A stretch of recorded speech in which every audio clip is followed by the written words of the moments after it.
Do you enjoy making things? Or maybe you don't enjoy spending that much money on expensive new clothing all the time. I know I don't, so I picked up the art of crochet in order to make interesting, nice hats that can allow me to express myself and my personality through a simple change in appearance. You can do countless things with crochet art. I know I have made dozens of hats, but many others have made bags, different pieces of clothing, and stuffed animals that they could make for themselves or for their friends as gifts. And I think it's a very versatile art that's very simple to pick up once you understand the key components. So today I wish to teach you the key components of crocheting, one simple hat that you can make, and one creative method of making a design in the hat. So come along with my journey as I teach you all of these things. So here I will run through the basics. This is a crochet hook, and mine is 6mm, though most of the ones I see on these online tutorials are 5 or 4.5mm. So if I were to crochet, I would recommend starting out with one of those. However, any size of crochet hook works. This is medium weight yellow yarn that I found in my closet, and I'm going to go through all the simple things that you'll need to know in order to complete our little project today. The first and most simple thing is that you are going to need to be able to make a chain. So to do a chain, or to start it anyways, you'll need to take your yarn and your crochet hook, and you're going to place your yarn, and you're going to yarn over once, yarn over again, pull that second yarn under the first yarn, and then you're going to want to yarn over again, which can be kind of tricky, and pull through that first yarn. So now you can tighten the end a little bit by pulling on it. Now you have started your first chain, or your first loop, and if you want to continue doing a chain, to chain one, you yarn over again, and you pull through that crochet hook.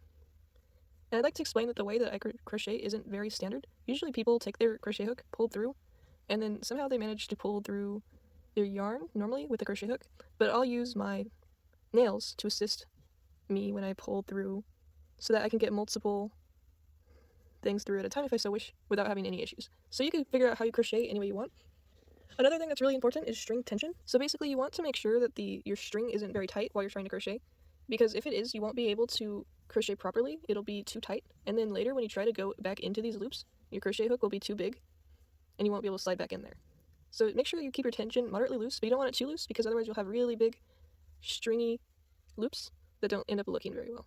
And I'm going to show you some other things that we can do when we're crocheting. So now that we have this line, single crochet, which is the most simple type of crochet that you can do. You stick your crochet hook in without, you pull through, yarn over and pull through, yarn over again, and pull through both of those stitches. The next stitch is a half double crochet. So you'll yarn over before sticking it in. You'll stick it into your loop. You'll yarn over again, pull that yarn through the first loop, yarn over again, and pull it through all 3 loops. The next crochet is a double crochet, and then we'll stop with the increasing height. So you'll first yarn over, stick your hook through the chain, yarn over again, pull through, yarn over again, pull through 2 of your chains, of your loops, sorry, and then yarn over again, and then pull through the last 2. So you can see that each crochet type increases in height by a little bit, and that is mostly what the difference is between them in each of these patterns. So here's the 2 single crochets, half double, and double crochet. So if you wanted to create this into some sort of loop thing, I could chain out a little bit more so you could see what. If I wanted to close this for some reason, I could stick my hook into the other end, yarn over, see about that yarn tension, yarn over, and pull through everything, and that is considered a slip stitch. And it's a very simple method of bringing things together that will be used very frequently. So if you don't like what you've done, you can just remove your hook and pull through, and unless the yarn gets stuck for some reason, you should be able to remove all of your progress. So this last part is very tricky. It's called a magic circle, and it is very essential to the thing that we'll be making today. So a magic circle is not something that I've gotten down completely, but you take 2 fingers and you wrap your yarn around once and then again. And you want to leave a decent amount of tail at the bottom. Now flip your hand over, insert your hook, and hook the second piece of yarn on your finger, pull it through. Now hook that first piece of yarn again with your hook and pull it through. This should result in a circle. You usually want it to be pretty bigger than that, but you can kind of pull on it to make it bigger, and now you have a magic circle. And with this, you are now able to crochet inside of it. So I'm going to chain 2, and now I have this base that we can work off of. And so I'm going to double crochet into it. So I'm going to yarn over, and then I'm going to stick my hook through the hole, and then I'm going to yarn over again, pull my yarn back through this hole, and I'll yarn over again, pull through 2 of the loops, and 2 more. And now I've done my first stitch inside of a magic circle. This is going to be essential for later. I'm going to do it 2 more times. So now you might be thinking, okay, that's very interesting, but what is the point in this? So now that you're here, I'm gonna make this a little bigger so it doesn't undo itself. You can take the tail, once you're happy with the length of your chain that you did inside, you can take the tail and tighten it, and it'll create a little circle. And from this, you can build off of it outwards, or you could use it to make some sort of shape. Like this almost looks like a bee's wing. If you want to make a small little bumblebee, you can make two. And yeah, I don't know, it's the basis for quite a few crochet patterns, and once you get it down, you'll be capable of doing quite a lot. And that's all for the basics for now. You can definitely look up other things, but this is pretty much all you'll need to know for most basic patterns. And you can see here that my yarn got kind of stuck. My yarn getting stuck is sort of unfortunate, but you can always cut it off. Speaking of cutting it off, if you ever want to stop crocheting,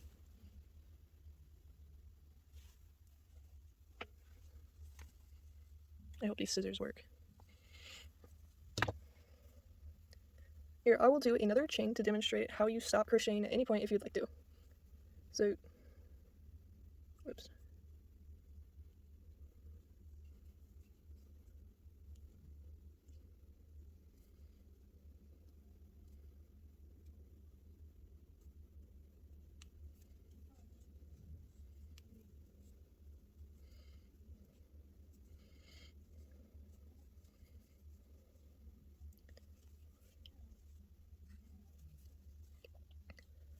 So now you've done your project and all of a sudden you would like to stop. You simply do another yarn over, and now you can cut it at that base. And simply just pull off your crochet hook and tighten it with your finger. And now it's not going nowhere, it won't unravel, and you don't have to worry about all that work being lost. Alright, now I'll continue on to the actual tutorial. Although these are just the basics of crocheting, it can be very difficult to master all these skills. Even I have trouble frequently doing all of these things, and my stitches will be ununiform and not very great. But it's okay, it takes a lot of time and a lot of patience in order to become good at these skills, and I hope that you'll follow me along for my basic tutorial coming up.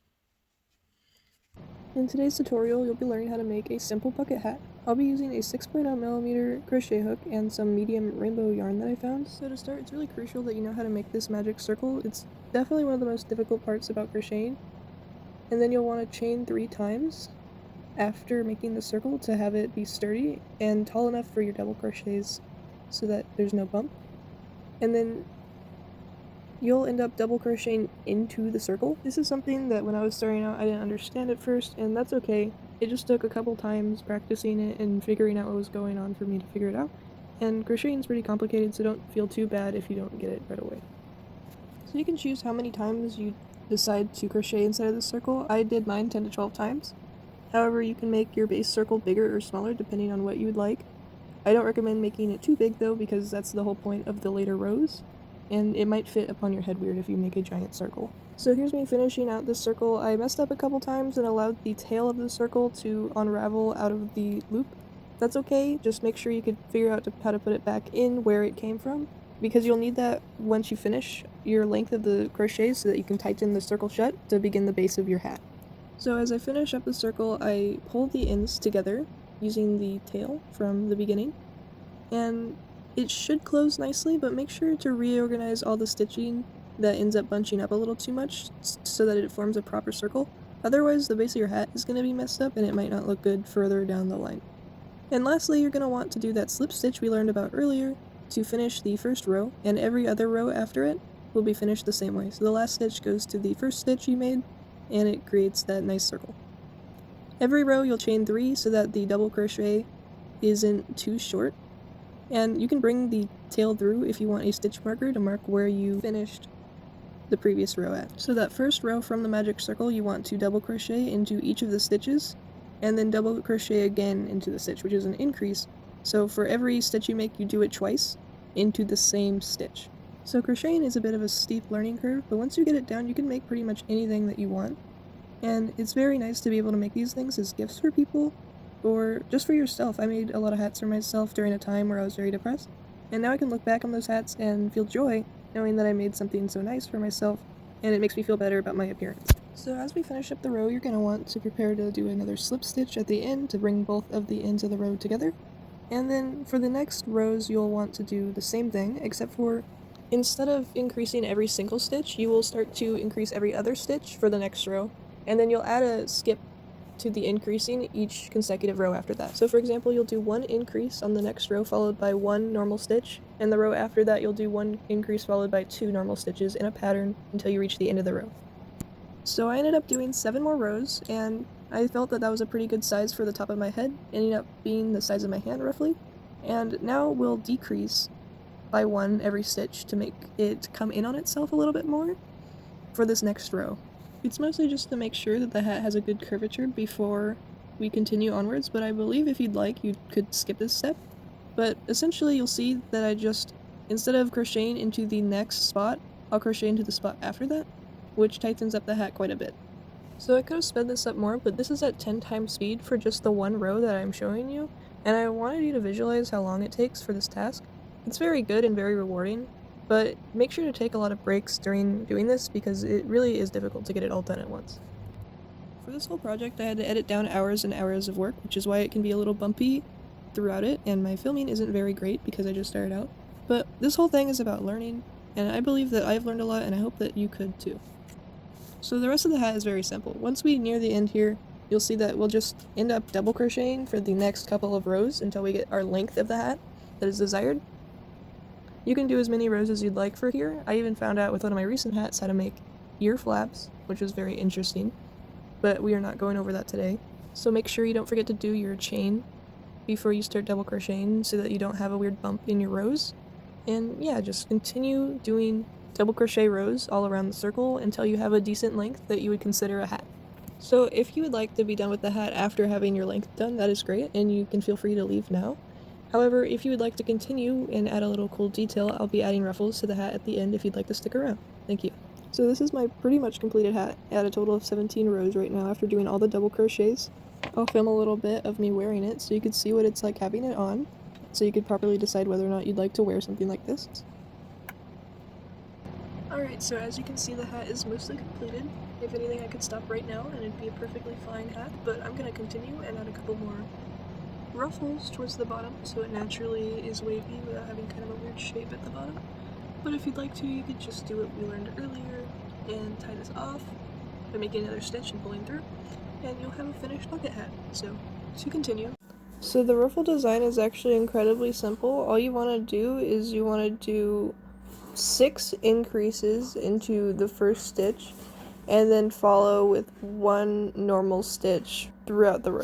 So I'll be back once I finish that. Here's the hat with the ruffles. It looks a little bit weird. I'm gonna add a couple more details off camera and give this to my grandmother. Thanks for tuning in. So I forgot to actually record myself wearing the hat, but here's a picture I took of me wearing the hat, and I added some eyes using the magic circle and some tentacles using some chain stitches, and now it looks like a little octopus, and I'm kind of proud of that. And as you can see, there's a picture of my grandma wearing the hat, and she really likes it, and I'm really happy that I was able to give it to her. So yeah, in general, I find joy in gifting these things to people, and maybe you'll feel the same way once you get into the craft. So throughout this video, we've learned how crochet can be used, how to do crochet, how to make one basic project out of crochet, and how to make the project a little more interesting with some more advanced detail. Thank you. I hope you've learned a lot from this video, and even if you don't like to crochet, I hope you found it entertaining. Goodbye.